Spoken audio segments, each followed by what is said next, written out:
India गठबंधन की भी बैठक हुई कल और उन्होंने कुल 9 मुद्दों की शिनाख्त की है, जिसमें अडानी भी शामिल है, जिसमें कि किसानों का जो कष्ट है वो भी शामिल है, चीन का मसला भी शामिल है। तो क्या मोटे तौर पर लगता है कि वो सही दिशा में आगे बढ़ रहे हैं? हालाँकि बैठक की पूरी बातें सामने नहीं आती हैं और नहीं, नहीं, इसमें मुद्दे बहुत से हैं। भाजपा के समर्थक समीक्षक भी मानते हैं कि मुद्दों की सरकार के खिलाफ कमी नहीं है। सवाल ये है कि किस मुद्दे को धारदार बनाया जा सकता है? क्या किसानों के मुद्दे को धारदार बनाया जा सकता है? क्या मोदी और अदानी के बीच का जो संबंध है उसको धारदार बनाया जा सकता है? क्या महंगाई और बेरोजगारी के मुद्दे को धारदार बनाया जा सकता है? अभी बता रहे हैं कि 9 मुद्दे उन्होंने 9 मुद्दों की शिनाख्त की है। ये इनको तय करना पड़ेगा कि कौन-सा मुद्दा जो है वो धारदार मुद्दा होगा जिससे भाजपा आहत हो सकती है, मोदी सरकार आहत हो सकती है। हर मुद्दा उतना धारदार नहीं होता, सब मुद्दे बने रहते हैं, उनकी चर्चा की जाती रहती है, लेकिन उसमें कोई एक चीज होती है जिसके ऊपर जबरदस्त जोर डाला जाता है।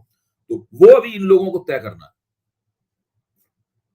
एक आखिरी सवाल राहुल गांधी की विदेश यात्रा से जुड़ा हुआ है कि पहले मैं जब जेपी के बारे में पढ़ रहा था तो 1952 के चुनाव के बाद उन्होंने भी विदेशों में अलग-अलग जाकर संबोधन देना शुरू किया।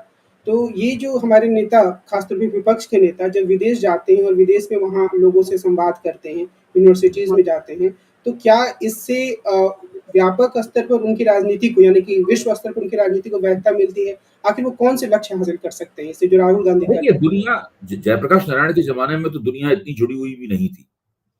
अब देखिए, अब मैं आपको एक छोटा सा उदाहरण दूं। स्वामी विवेकानंद बिना किसी सरकारी मदद के अमेरिका गए, शिकागो गए। यहां तक इस तरीके से गए कि वो जाके उन्हें रात भर स्टेशन पे, प्लेटफॉर्म पे, और एक गोदाम नुमा जगह थी, वहां रात भर वो बैठे रहे।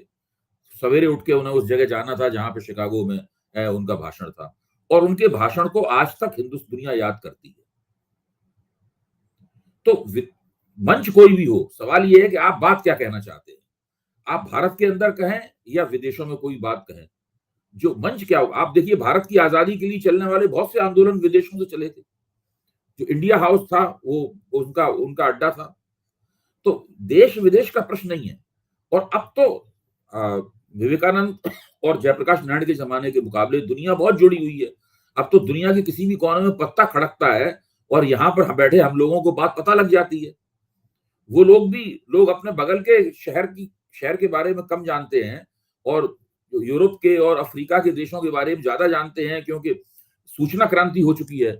सूचनाएं लगातार हर वक्त हर सबके लिए उपलब्ध हैं। घटनाएं जहां भी हो रही हैं वो सूचना के तौर पर तुरंत आ जाती हैं। तो अब तो विदेशों में जाके अपनी बात कहना और भी ज्यादा महत्वपूर्ण हो गया है। जयप्रकाश नारायण और स्वामी विवेकानंद के जमाने से अधिक महत्वपूर्ण हो गया है विदेशों में जाके अपनी बात कहना। मेरा मानना यह है कि जहां भी मौका मिले, किसी भी नेताओं को जाना चाहिए विदेश और अपनी बात को जमकर कहना चाहिए। सवाल यह है कि वो बात क्या कहते हैं, उनका वो कहां पे आक्रमण करना चाहते हैं, किस चीज का बचाव करना चाहते हैं, कौन सी थीसिस पेश करना चाहते हैं, ये ज्यादा महत्वपूर्ण है, ये देखने की बात है।